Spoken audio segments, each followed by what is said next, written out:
So in this episode of the 10-minute podcast, I am going to be discussing a few different things to do with Manchester United, looking ahead to tomorrow's Champions League game against Atletico Madrid, and analysing what Rangnick can do differently to the first leg in order to get Manchester United through this tie. But before I go any further, for cheap good quality football jerseys, retro jerseys and tracksuits, go over to www.jerseyfever.com. I myself have bought a number of different jerseys from Jersey Fever, including this 2003-2004 Manchester United shirt with Ronaldo on the back, and this one's probably my favourite. So if you want a shirt like this, be sure to click the link in the description below and use code ATLANTISFOOTBALL with a space to get 5% off. So let's first start off with a quick recap of the weekend's games, looking at what we learned.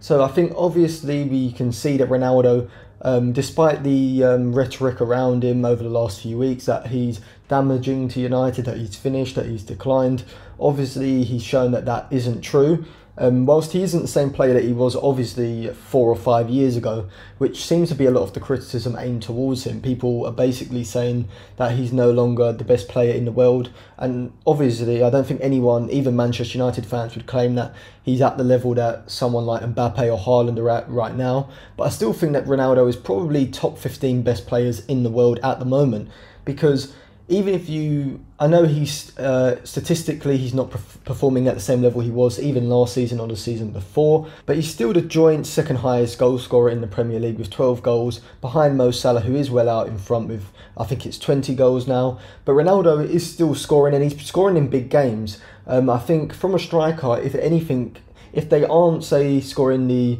quantity of goals, like 20 goals a season, 20, 25, then at least you want them to be scoring in big games, which Ronaldo is doing. If you look at someone like Romelu Lukaku over his last few seasons at Inter Milan, or when he was at Manchester United, he was scoring, say, 20 goals, up to about 25, 30 goals for Inter Milan. But how many of those were in massive games? For Inter Milan, he was scoring a lot in big games in Serie A.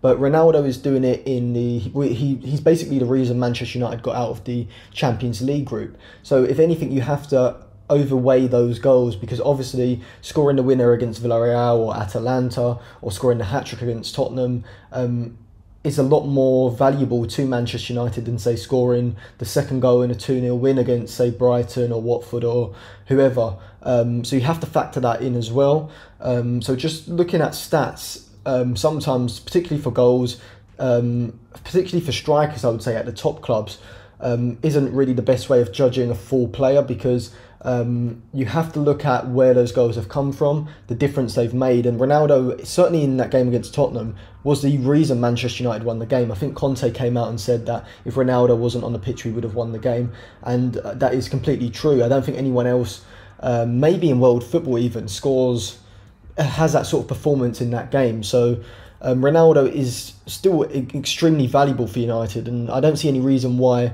United wouldn't want to keep him next season if he wants to stay, which I think he does. He probably would want to stay, because realistically, where is he going to go? I think Messi and Ronaldo are in similar situations right now because of their age, because of their presence on the pitch, and they do kind of need a system built around them to an extent. Ronaldo much less than Messi. Their wage package, things like that. There are a very limited amount of clubs that first of all would want to take them, because if we look at, I have got a video coming out on Messi and looking at teams he should join, so I won't go too much into him.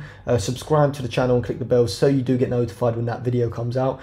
Some of my options for Messi to go will probably surprise you a lot, but let's just say Ronaldo was to leave Manchester United this summer. Where really is he going to go?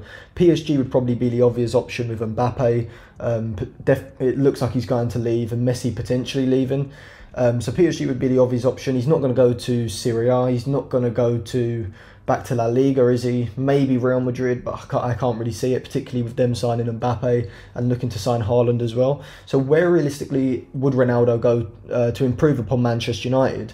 Probably not anywhere, and I think he'll just wait at Manchester United for another season, maybe extend it even further, because he has got an option of extending it past next season as well, and he's probably going to be playing into his early 40s realistically, and I think he will be playing his early 40s in the MLS. Maybe he goes back to Sporting Lisbon for a season as well, who knows. But the rhetoric around Ronaldo being a problem at Manchester United it just holds no weight at all. I think the problem for Manchester United is defensively, if anything. Maguire, another shocking performance. I don't even really need to analyse that. You can watch my analysis video of the Manchester United-Tottenham game for that goal that he scored, my analysis of that. I am glad that Diego Dalot's coming back into the side, and I hope he starts against Atletico Madrid, because Wan-Bissaka, at this point, I don't even see the point in keeping him next season, because I just think he's a liability in possession. A lot of people pointed out in a video I did a while back, I think it may have been the Atletico Madrid game, I can't exactly remember. Maybe it was the Manchester City game which I analysed. A lot of people pointed out that they think that Wan-Bissaka is a good dribbler. Now, if you do look at his dribbling statistics, I don't think it's actually as bad as you may think in comparison to his creative statistics. But the problem with Wan-Bissaka is not that he's dribbling not that he's not completing dribbles, but he doesn't complete the dribbles in the areas that you would want. So if you watch Dalot play, whenever he receives the ball, he's very slick with his movement, whereas Wan-Bissaka just invites pressure. It takes him a while to get the ball under control, and what this allows the opposition side to do is shift across to that side, condense the space, so even if Wan-Bissaka does manage to beat his man or play a pass, the next player who receives the ball is under a lot more pressure than they otherwise would be if Wan-Bissaka was able to move the ball quicker. So I just think in possession, Wan-Bissaka is a complete liability. He offers pretty much nothing in the offensive third. Sometimes he's able to put in a good cross, but that's more of a fluke than anything. So I would be looking to get rid of Wan-Bissaka in the summer. I think Dalot has to start this game against Atletico Madrid, because if you watch Atletico Madrid, particularly how they played against Manchester United in the first leg, they defended in a 5-3-2 shape, which sometimes would become a 3-5-2 as well, with the wing-backs pushing forward. But the centre-forwards basically sat on Manchester United's double pivot, and cut the passing lanes into them and force United out wide to the fullbacks. Which is why I just think United need quality in those fullback areas on the ball. If Wan-Bissaka's there, it's just going to be Atletico Madrid are just going to show Manchester United over to that side, and it's going to be easy for them to defend against.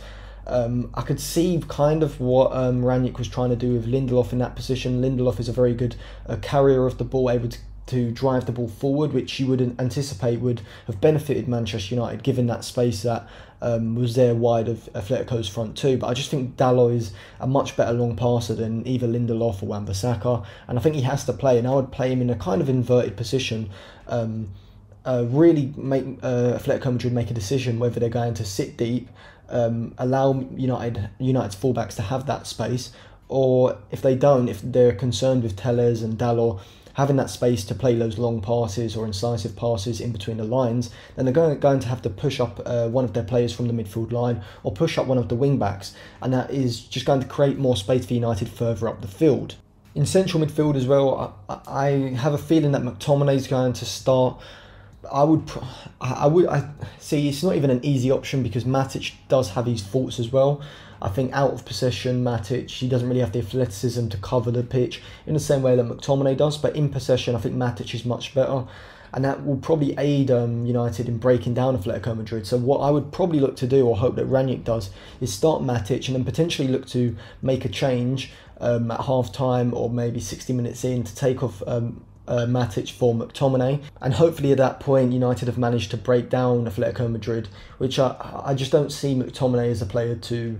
He's a good circulator of the ball. He's basically just a gap filler, really, isn't he? I think Fred's improved massively under Ranić, but even he's not the greatest incisive passer in those deeper positions. Fred's much better when he pushes forward in between the lines, as we've seen in recent weeks. So I would go with Matic and Fred in central midfield. I would go with Pogba ahead.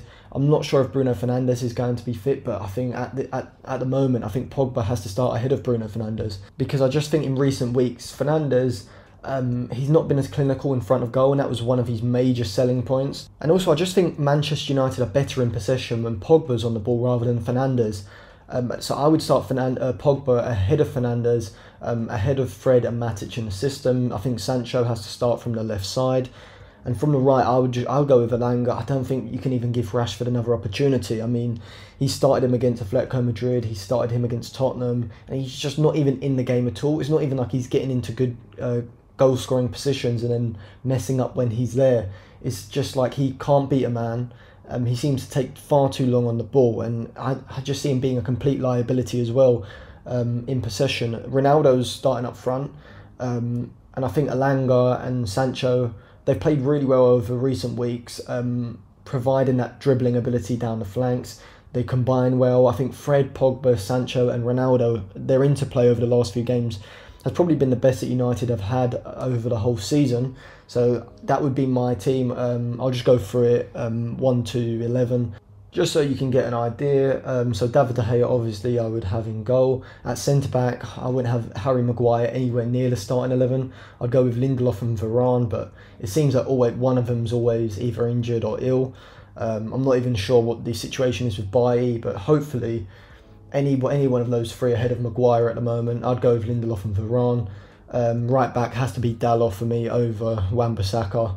I think Tellez probably over Shaw as well, just for the creative ability in possession. Tellez is a much better deep crosser, a much better long passer. And Shaw, even positionally, he's a bit suspect, or he has at least been this season. So I'd go for Tellez there. Central midfield, I would go with Matic and Fred again. Hopefully Matic can play in midweek as well as playing on Saturday. And then potentially look to take Matic off and put McTominay in there for a bit more energy and athleticism in the second half. I'd start with Pogba ahead of that double pivot, which would probably be more of a three-man midfield with Fred in possession pushing up alongside Pogba. And then on the flanks, I go over Elanga and Sancho, either side of Ronaldo. And I'd have, on the bench, you'd have Bruno Fernandes if he's fit. Marcus Rashford, I guess, would be on the bench, but is he really going to provide anything? So I'm not. I think Manchester United should be definitely have to be getting through this tie. Will they? It's going to be close. I can't see Manchester United winning, say 2-0 or 3-0. I do think it's going to be maybe go to extra time, maybe be a 1-0, maybe Ronaldo gets a winner, but I can't see Manchester United winning comfortably at all. So thank you for watching. I'm going to try to do more of these 10-minute videos, maybe discussing some Manchester United topics, just discussing things that happen during the week. It will help me get out some more videos. So subscribe to the channel and click the bell if you do like this kind of content. I'll leave some of my other videos linked in the description, and I have got some interesting videos, including videos on Messi and Ronaldo coming out soon. So keep your eyes open for them.